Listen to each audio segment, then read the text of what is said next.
एक बार एक बहुत ही दुखी व्यक्ति महात्मा के पास जाकर बोलता है, मैं अपने जीवन से बहुत दुखी हूँ। अपने बीवी बच्चों और परिवार को खुश नहीं रख सकता। मैं अपने लिए भी कुछ नहीं कर पा रहा हूँ। कभी कभी तो मुझे अपनी जिंदगी खत्म कर देने का मन करता है। आप इतनी साधना करते हैं, इतनी तपस्या करते हैं, क्या आप मुझे कोई ऐसा मार्ग बता सकते हैं जिससे मैं अपने बुरे वक्त से बाहर आ सकूं? मेरा समय बहुत खराब चल रहा है। 2 वक्त की रोटी का इंतजाम करना भी मेरे लिए बहुत ही मुश्किल हो गया है। अब आप ही बताइए कि मैं ऐसे वक्त में जिंदा रहूं तो कैसे रहूं, कैसे अपने परिवार को खुश रखूं? कृपया करके इससे निकलने का कोई रास्ता बताइए ताकि मैं आसानी से इस समस्या का सामना कर सकूं, क्योंकि मैं बहुत पढ़ा लिखा नहीं हूं। अगर आप बहुत बड़ी बड़ी ज्ञान की बातें करेंगे तो शायद मैं कभी समझ भी नहीं पाऊंगा। व्यक्ति की बात सुनकर महात्मा ने मुस्कुराते हुए कहा, क्या तुम मेरा एक काम कर सकते हो? महात्मा ने सामने की तरफ इशारा करते हुए कहा, वह सामने पहाड़ देख रहे हो, उस पहाड़ पर एक मंदिर है और उस मंदिर के पास चींटियों का घर है, जहां पर हजारों चींटियां रहती है। तुम्हें सुनने में बड़ा अजीब लगेगा। चींटियां उस मंदिर के जमीन को खराब कर देती है, वहां की मिट्टी की उपजाऊ शक्ति को खत्म कर देती है, जिसके कारण वहां पर कोई भी पेड़ या घास उग नहीं पाता है। तुम मेरा एक काम करो, फिर उसके बाद मैं तुम्हारे सवालों का जवाब दूंगा। तुम 7 दिन तक रोज उस पहाड़ी पर जाओ और उनकी चींटियों के घर को तहस-नहस कर दो, उनके घर को तोड़ दो।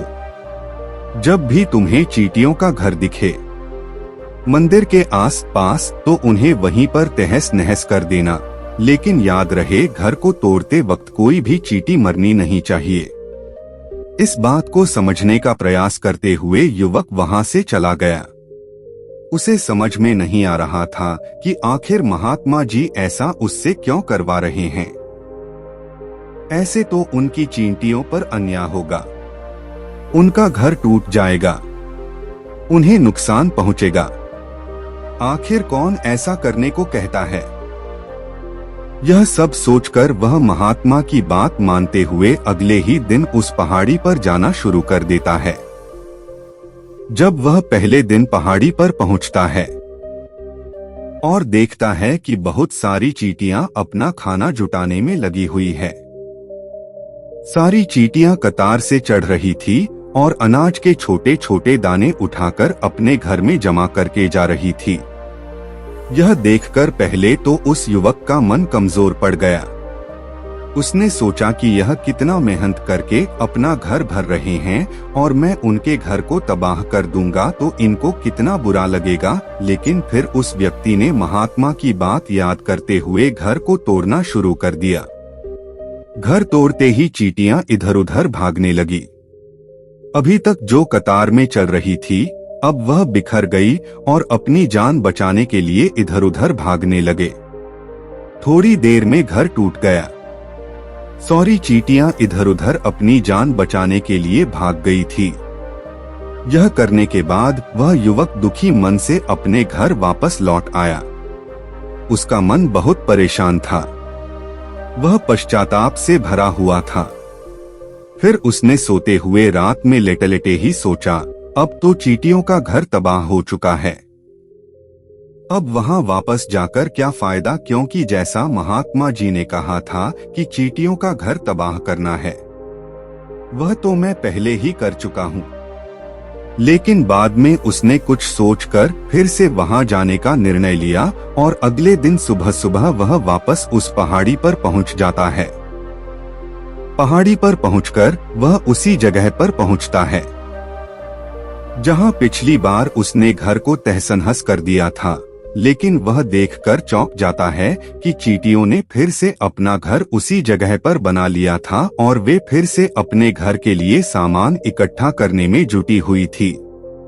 उस आदमी को यह देखकर लगा कि है चींटियां कितनी मूर्ख है, इनको पता है कि कल ही इसी जगह पर इनका घर तबाह किया गया है और उसी जगह पर इन्होंने अपना नया घर भी बना लिया। और यह सोचकर वह आदमी हंसने लगा, लेकिन फिर से महात्मा की बात याद करते हुए फिर से उन चींटियों का घर तबाह कर दिया। फिर से उन चींटियों में हलचल मच गई। थोड़ी ही देर में वह चींटियां अपनी जान बचाने के लिए इधर उधर भागने लगी। कुछ ही देर में उनका घर फिर से तबाह हो गया और इस बार वह युवक थोड़ा सा संतुष्ट होकर यह सोचने लगा कि इस बार तो मैंने इन चींटियों का घर अच्छी तरह से तबाह कर दिया है। अब तो वह चींटियां अपना घर यहाँ पर दोबारा बना ही नहीं पाएंगी। इसीलिए उसने वहां से जाने से पहले उस जगह पर पानी भी डाल दिया ताकि चींटियां दोबारा वहां पर अपना घर ना बना सके। और इस तरह वह अपना काम करके अपने घर लौट आया। फिर से सोते हुए रात में वह इंसान सोचने लगा कि क्या महात्मा यह सही काम करवा रहे हैं? क्या किसी का घर तबाह करना किसी सिद्ध पुरुष को शोभा देता है? क्या वह महात्मा सच में सिद्ध पुरुष है या मुझे सिर्फ बेवकूफ बना रहे हैं? फिर वह सोचने लगा कि पहले मैं अपने काम को पूरा कर लेता हूँ, क्योंकि इसके बाद ही पता चलेगा कि महात्मा आखिर मुझसे ऐसा काम क्यों करवा रहे हैं। यही सब सोचकर वह रात में सो जाता है। अगले दिन सुबह उठकर फिर से वह उस पहाड़ी की ओर निकल पड़ता है। पहाड़ी पर पहुंचकर वह उसी जगह पर पहुंचता है जिस जगह पर उसने अगली सुबह उन चींटियों का घर तोड़ा था। और वह यह देखकर खुश हो जाता है कि वहां पर कोई भी घर नहीं था। सारी चींटियां वहां से भाग चुकी थी। अब वह सोचने लगा कि अब मेरा यहाँ पर रोज रोज आने का क्या मतलब है, क्योंकि चींटियां तो अब अपना घर बदल चुकी है और महात्मा जी ने तो मुझे 7 दिन आने के लिए कहा था, लेकिन आज तो तीसरा ही दिन है। अब वापस 4 दिन आने का क्या प्रयोजन है? यह सब सोचकर उसने निश्चय किया कि अब यहाँ से सीधे उस महात्मा के पास जाएगा और वह उनको यह सारी बातें बताएगा। वह वापस उस पहाड़ी से महात्मा की कुटिया की तरफ जाने लगा। तभी अचानक उसकी नजर एक और घर पर पड़ी, जो कि वह घर चींटियों का ही बनाया हुआ था और अब वह चींटियां नए घर में रहने लगी थी। यह नया घर उनके पुराने घर से थोड़ी ही दूर पर था और जब उस युवक की नजर उस घर पर पड़ी तो उसने सोचा कि शायद महात्मा को पता था कि यह चींटियां अपना घर दूसरी जगह वापस से बना लेंगी, इसीलिए उन्होंने मुझे 7 दिन तक आने के लिए कहा था। और यह सोचकर वह इन चींटियों का नया घर भी तोड़ने के लिए आगे बढ़ता है। जब वहां पहुंचा तो उसने देखा कि चींटियां उसी तरह अपने कार्य में लगी हुई थी। वह अपने लिए खाना इकट्ठा कर रही थी और उन्हें अपने घर में जमा करते जा रही थी, जो पुराना घर टूटा हुआ था। वहां पर भी अनाज के कण बचे हुए थे। वहां से भी अनाज इकट्ठा करके दोबारा अपने नए घर में ला रही थी, जहां पर उस युवक का मन कमजोर पड़ गया, क्योंकि वह खुद भी बहुत परेशान था। इसलिए उस व्यक्ति के मन में उन चींटियों के प्रति दया का भाव उत्पन्न हो रहा था। उनके ऊपर उसे दया आ रही थी। वह चाहता था कि वह उनकी मदद करे, लेकिन वह उल्टा उन्हें नुकसान ही पहुंचा रहा था। लेकिन उस महात्मा की बात को याद करते हुए उसने फिर से उस घर को तोड़ने का निर्णय लिया और इस बार वह बहुत ही सावधानी के साथ बिना उनकी चींटियों को नुकसान पहुंचाए उस घर को तबाह करना शुरू कर दिया। इसमें समय थोड़ा ज्यादा लगा, क्योंकि महात्मा ने शर्त रखी थी कि किसी भी चींटियों को बिना नुकसान पहुंचाए यह कार्य करना था। इस बार भी उसने बड़े दुखी मन से उस घर को तबाह कर दिया और दुखी मन लेकर फिर से अपने घर वापस लौट आया, क्योंकि उसने इस बार उनका नया घर भी तबाह कर दिया था। वह उन चींटियों को बसने ही नहीं दे रहा था। अब वह अपने आप को शैतान समझने लगा था। लेकिन फिर से वह उस महात्मा की बात मानते हुए दुखी मन से वापस अपने घर लौट आया। रात में सोने से पहले उसने एक बार फिर से सोचा कि मैं कितना बड़ा शैतान हूँ, कितना बड़ा राक्षस हूँ। मैं अपना घर छोड़ो, मैं उन चींटियों को बसने के लिए कहीं भी जगह नहीं दे पा रहा हूँ। चींटियां मेरे बारे में क्या सोचती होंगी, वह कितना दुत्कारती होंगी। उस महात्मा को मेरे द्वारा ऐसा करवा रहा है। लेकिन फिर भी उसने अगले दिन जाने का निश्चय किया। अगले दिन सुबह सुबह फिर से वह वापस उस पहाड़ पर पहुंच गया। वह देखकर फिर से आश्चर्यचकित रह जाता है।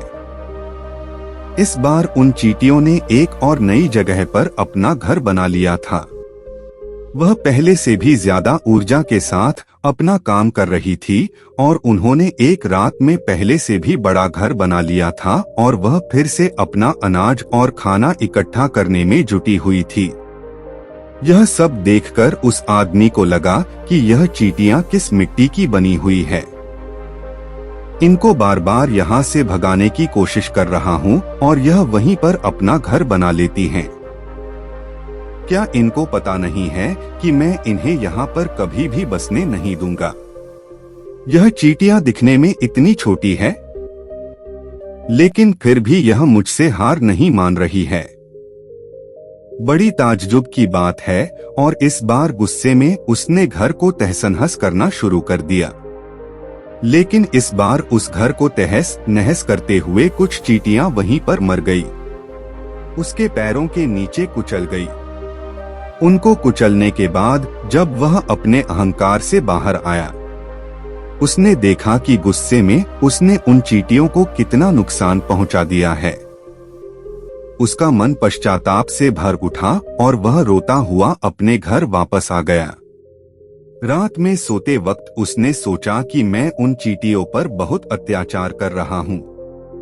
अब इससे ज्यादा अत्याचार मैं नहीं कर पाऊंगा। यही सोचकर वह अगले दिन उन चींटियों के लिए अपने घर से थोड़ा सा आटा लेकर उस पहाड़ी पर पहुंच जाता है। उसके मन में उन चींटियों के प्रति श्रद्धा का भाव था, दया का भाव था। आज वह उनकी मदद करना चाहता था और जब वह वहां पर पहुंचा, उसने देखा कि चींटियां वापस अपने नए घर को बनाने में जुटी हुई थी।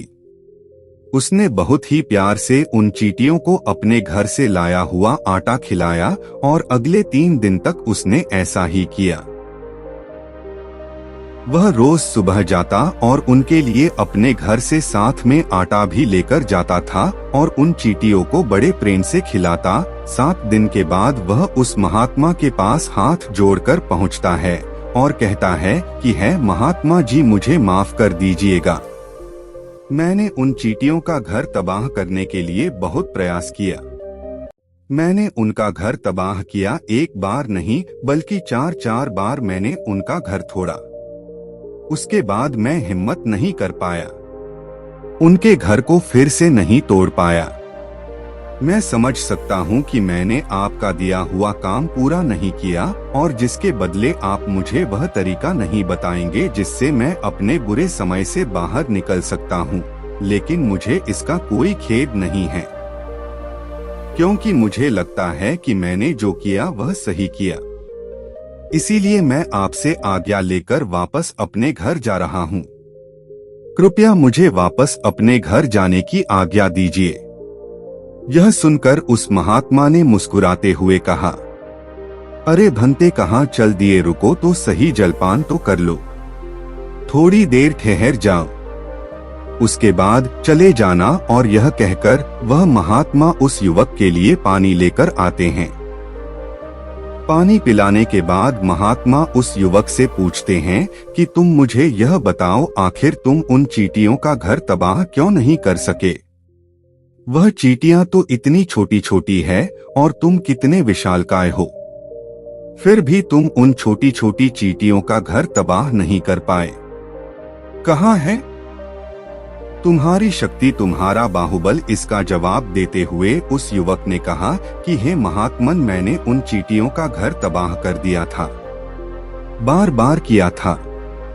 एक बार तो गुस्से में मैंने उन चींटियों को भी हानि पहुंचा दी थी, लेकिन जिस दिन मैंने उन चींटियों को हानि पहुंचाई, उस दिन मुझे लगा कि मैं इन चींटियों को क्यों हानि पहुंचा रहा हूं, क्यों इनको तकलीफ दे रहा हूं, और उसी दिन से मैंने उन्हें क्षति पहुंचाने की बजाय उनकी सहायता करनी शुरू कर दी। यह सुनकर महात्मा ने कहा, यही तो सीखने की बात है कि एक छोटी सी चींटी हमें जीवन का संदेश दे जाती है। मैंने तुम्हें चींटियों का घर तबाह करने के लिए नहीं भेजा था। मैंने तुम्हें भेजा था ताकि तुम उन चींटियों से कुछ सीख ले सको। तुम्हें उन चींटियों से क्या सीख मिली? क्या तुम मुझे बता सकते हो? यह सुनकर अपनी पूरी कहानी बयां कर दी। पूरी कहानी सुनने के बाद महात्मा ने मुस्कुराते हुए कहा कि भंते, पहली सीख जो इन चीजों से देनी थी वह यह थी कि तुमने कितनी ही बार उनके घर को तोड़ने की कोशिश की, कितनी बार प्रयास किया कि उनका घर तबाह हो जाए, लेकिन वह हर बार अपना नया घर बना लेती थी। उन्होंने कभी भी हार नहीं मानी। अगर वह हार मान लेती तो वह चींटियां तुम्हें वहां पर नहीं मिलती। जीवन कार्यशीलता का नाम है, कर्मशीलता का नाम है, लेकिन हम मनुष्य एक दो बार हार मिलने पर ही टूट जाते हैं, हताश हो जाते हैं और फिर जीवन में प्रयास ही नहीं करते, और कुछ लोग तो अपनी जिंदगी को खत्म करने के लिए उतारू हो जाते हैं। लेकिन जानवरों में तुमने एक बात देखी होगी कि वह अपना जीवन खुद से खत्म कर ही नहीं सकते। तुमने कभी नहीं सुना होगा कि किसी जानवर ने आत्महत्या कर ली, चाहे वह जानवर कितना ही भूखा क्यों ना हो, इतना ही दुखी क्यों ना हो, लेकिन वह अपने जीवन के लिए हमेशा संघर्ष करता रहता है। लेकिन वहीं दूसरी तरफ हम मनुष्य एक दो बार हताश होने पर ही हम अपना जीवन खत्म कर लेते हैं। जीवन तो कर्मशीलता है, कर्म करने का नाम जीवन है, और मृत्यु आखिरी विश्राम है। इसीलिए मृत्यु से पहले कर्म करना कभी मत छोड़ना, क्योंकि मृत्यु के बाद तुम परम विश्राम में चले ही जाओगे, तो उससे पहले कर्म करना क्यों छोड़ रहे हो, क्यों हताश हो रहे हो? अगर तुम्हारा एक घर टूट गया है तो दूसरा घर बनाने का प्रयास करो, कोशिश करो, और कोशिश करने वालों की कभी हार नहीं होती। यह तुम उन चींटियों से देख चुके हो, दिखने में तुमसे कितनी छोटी है वह चींटियां, और तुम इतने बड़े हो, लेकिन उनका मन तुम्हारे मन से इतना बड़ा है, इतना विशाल है, इतना दृढ़ संकल्पी है। कितनी बार उनका घर टूटने पर भी उन चींटियों ने कभी हार नहीं मानी। दूसरी सीख यहाँ से यह लेने की थी, वह यह थी कि जब भी हमारे ऊपर बुरा समय आता है, हमें लगता है कभी नहीं जाएगा, यह समय मेरे जीवन को बर्बाद कर देगा, मुझे कभी नहीं जीने देगा, और अपने इन्हीं ख्यालों से, इन्हीं विचारों से, जिनका असलियत में कोई भी अस्तित्व नहीं है, वह सिर्फ विचार हैं, वही विचार हमारे मन को दुखी कर देते हैं, और इसीलिए हम प्रयास करना भी छोड़ देते हैं। लेकिन सोचो कि बार बार प्रकृति हमें क्षति पहुंचाने की कोशिश करेगी, नुकसान पहुंचाएगी, लेकिन कब तक पहुंचाएगी? अगर हम बार बार उठकर फिर से नया प्रयास करते रहेंगे तो प्रकृति भी हमारे सामने घुटने टेक देगी, और वह भी एक दिन हमारे ऊपर दयावान हो जाएगी, कृपालु हो जाएगी, और वह हमें सब कुछ देने लगेगी जिसकी हमने पहले कभी कामना की थी। तुमने देखा कि तुम उन चींटियों का घर तबाह करने के लिए पहुंचे थे, लेकिन बाद में तुम ही उन चींटियों को अनाज और आटा देने लगे, तुम ही उन पर कृपालु हो गए। ऐसा क्यों हुए? क्योंकि तुमने देखा कि वह चींटियां हार ही नहीं मान रही है। इसी तरह अगर तुम भी कभी अपने जीवन में हार नहीं मानोगे तो एक न एक दिन यह प्रकृति तुम्हें वह सब कुछ देगी जो तुम अपने जीवन में पाना चाहते थे। इसीलिए दो सीख हमेशा याद रखना, कर्मशीलता कार्य करते जाना, और दूसरा एक ना एक दिन प्रकृति तुम्हारे उस कर्म का परिणाम अवश्य देगी। तो दोस्तों, कैसी लगी आपको यह कहानी? कमेंट करके जरूर बताना। अच्छी लगी हो तो इस चैनल को सब्सक्राइब जरूर करना। तो मिलते हैं अगली कहानी में, तब तक के लिए खुश रहिए, अपना ध्यान रखिए।